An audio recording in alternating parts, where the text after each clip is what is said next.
God and good health are once again back in court. Should women's health care be limited by the religious beliefs of their employers? Should employers' religious freedom be curtailed by coercive government legislation?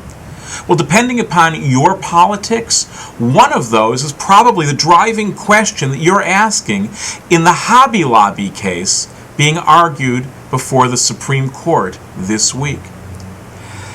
Hobby Lobby, which employs some 13,000 people, argues that they should not have to provide the federally mandated health care that includes forms of birth control that they consider to be abortion. In other words, they claim their religious beliefs are in conflict with what the government demands, and they should be freed from the obligation to supply that kind of health care.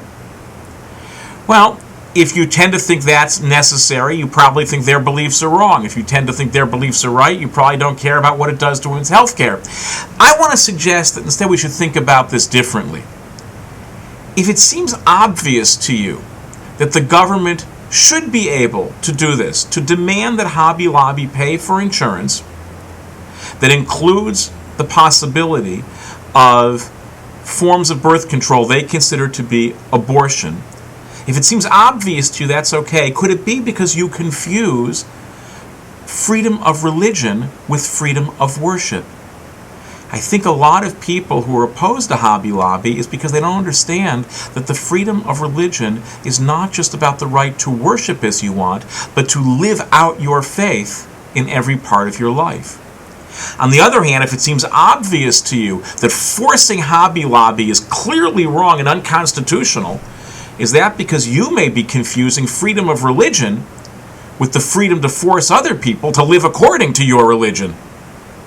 Or that you confuse freedom of religious practice, however broadly understood, with the right to exit the larger national community. For example, you don't get to stop paying taxes because the federal government does things with the taxes that run afoul of your faith. So why should that be any different here?